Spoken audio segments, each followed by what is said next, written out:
Welcome to a beautiful world of tourism. Tourism is the fastest growing industry of the world. It is a multidimensional, all-pervasive and global phenomenon which provides unlimited horizons to the avenues of employment, poverty alleviation and global fraternity. World Tourism Organization, under the auspices of United Nations, is the nodal agency which circulates the themes every year to celebrate World Tourism Day on 27 September. We have the honor of introducing Mr. Ashok Kumar Verma, who is a tourist guide approved by Government of India in Varanasi. He will deliver short speeches on selected topics related to the various aspects and prospects of tourism. Guides are the cultural ambassadors and they happen to be the first friends of tourists. Mr. Ashok Kumar Verma not only guides the tourists but goes a little ahead to enlighten and guide the underprivileged children and the destitutes who may become torchbearers of our country in the future. The noble deeds of people like Mr. Ashok Kumar Verma will leave behind footprints on the sands of time. Mr. Ashok Kumar Verma is popularly known as Ashok Anand and is a renowned social activist as well. Ashok Mission is an NGO run by him for educating economically poor children. He has escorted and guided several heads of countries during their visits to Varanasi. He is also an esteemed exponent of Buddhist philosophy and his teachings. Now we present before you such a versatile personality like Mr. Ashok Kumar Verma, who will deliver few lectures on tourism. We hope it will definitely benefit you.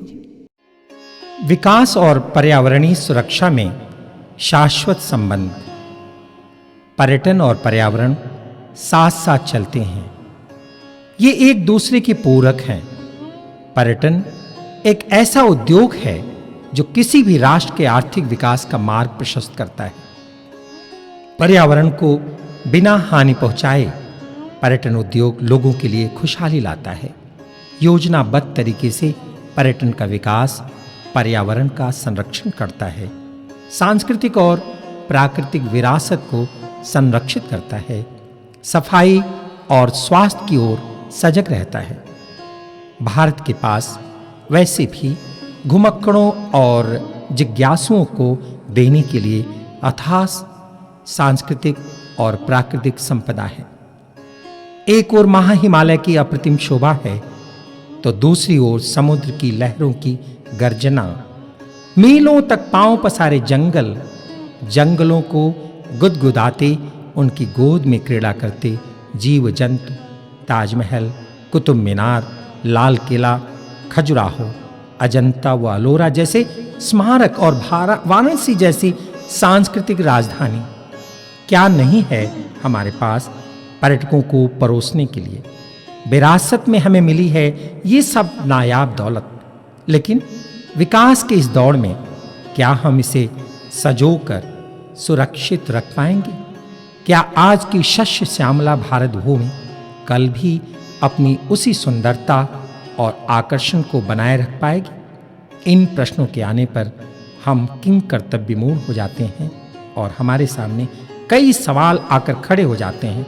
सवाल हमारी अस्मिता का, सवाल अक्षुण्ण संस्कृति का, सवाल आगे आने वाली पीढ़ी को विरासत में सौंपने का।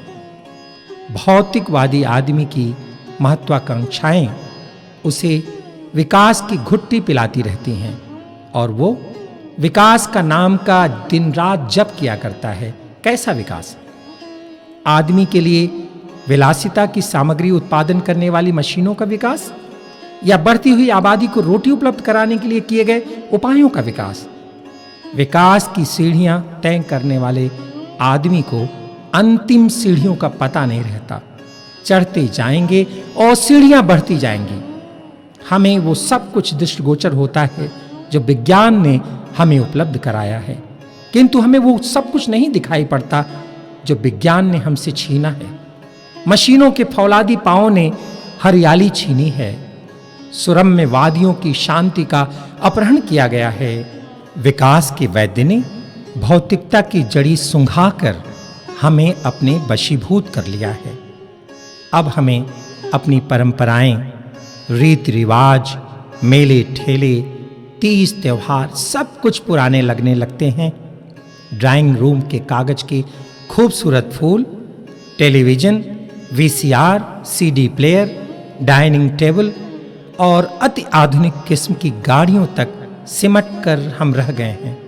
नदियों, झरनों और पक्षियों की बोली की जगह भरने लगे हैं पाश्चात्य संगीत उगलते बड़े-बड़े डेक, जिनको बजाकर मशीली जिंदगी से उबा हुआ इंसान अपनी विक्षिप्तता व अपनी थकान मिटाता है।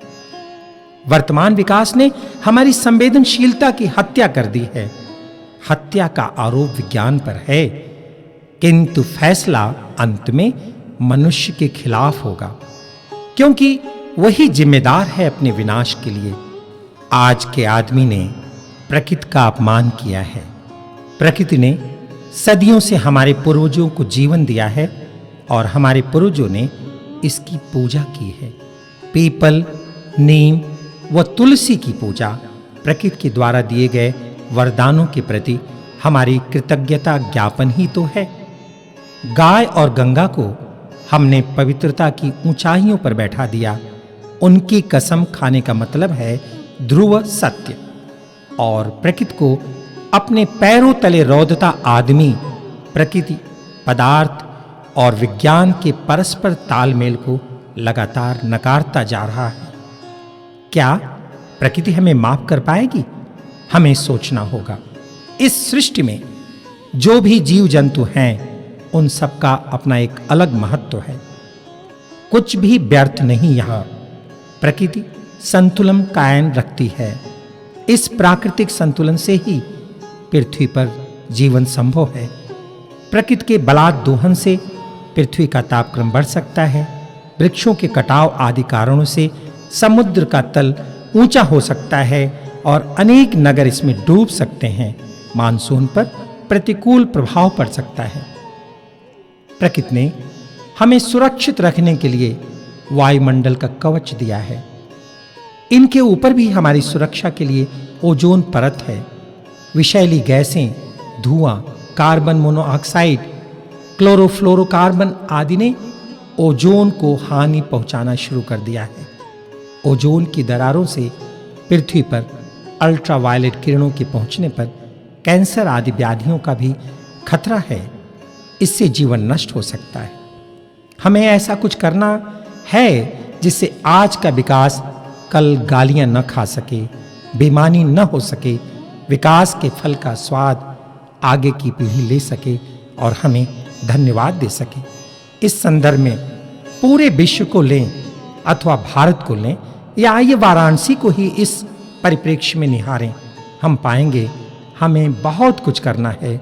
मंजिल बहुत दूर है। हम सब स्वयं इसका दायित्व अपने कंधों पर लें, तभी कुछ संभव है। प्रदूषित मानसिकता से नहीं, निस्वार्थ भाव से, फोटो खिंचवाने या अखबारों में छपने की मानसिकता से नहीं, एक अच्छे नागरिक के दायित्व को समझते हुए लाखों देशी विदेशी पर्यटक वाराणसी में गंगा तट पर बरबस खींचे चले आते हैं। श्रद्धालु गंगा स्नान करते हैं, पवित्र जल ग्रहण करते हैं और गंगा का जल घर भी ले जाते हैं। कितनी श्रद्धा, कितनी आस्था है इनके मन में। और वाराणसी नगर की गंदगी जल शोधक यंत्रों के बावजूद अनेक स्थानों से गंगा में पहुंचती रहती है। विश्व प्रसिद्ध वाराणसी गलियों की शोभा निहारने के लिए दाएं बाएं देखने की ललक एक पर्यटक तो रखता है, लेकिन नीचे देखना उसकी नियति है। क्या हम या हमारा प्रशासन दो चार ऐसी गलियों की सफाई नहीं कर सकता जिनसे होकर प्रायः देशी विदेशी पर्यटक गुजरते हैं? वास्तव में साफ और स्वस्थ पर्यावरण इन्हें उपलब्ध कराना हमारा नैतिक दायित्व है।